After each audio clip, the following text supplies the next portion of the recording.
Chaque jour, Charles et Carole vous présentent la leçon de l'école du sabbat.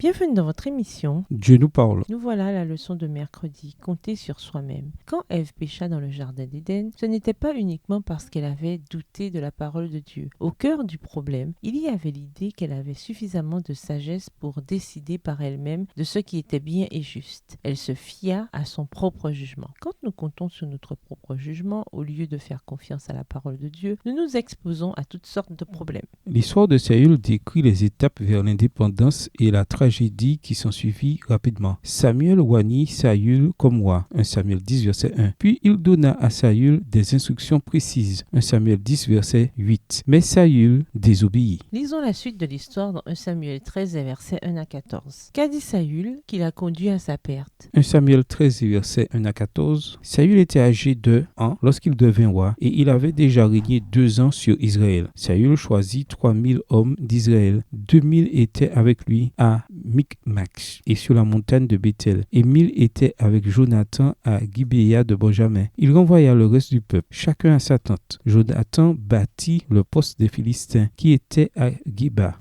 Et les Philistins l'apprirent. Saül fit sonner de la trompette dans tout le pays en disant que les Hébreux écoutent. Tout Israël entendit que l'on disait: Saül a battu le poste des Philistins et Israël se rend odieux aux Philistins. Et le peuple fut convoqué auprès de Saül à Gilgal. Les Philistins s'assemblèrent pour combattre Israël. Ils avaient 1000 chars et 6000 cavaliers. Et ce peuple était innombrable.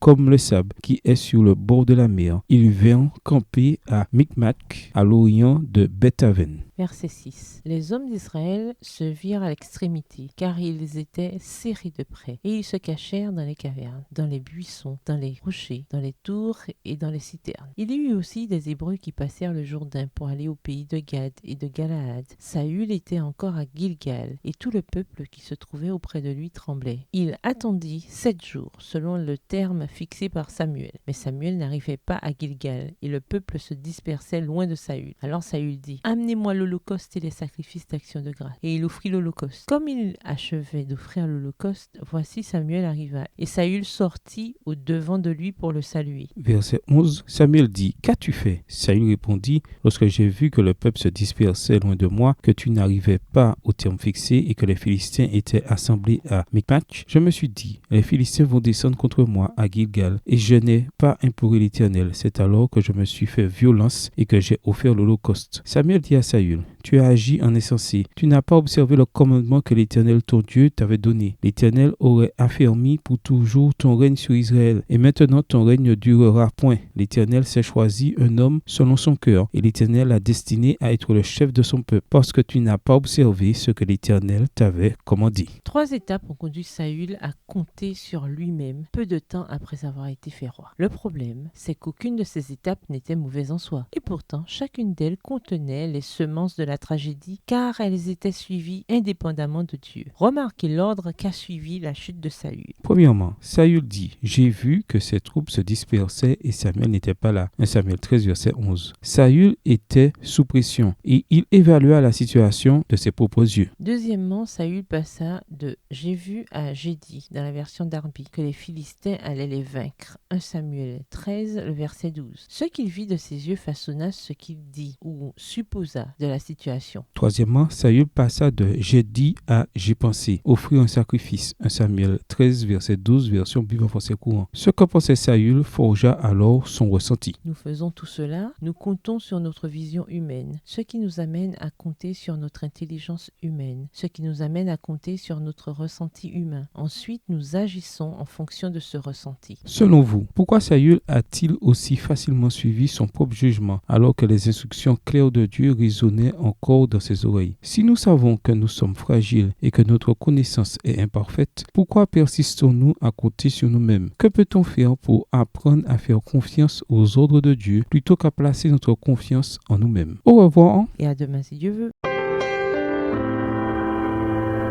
Dieu nous parle.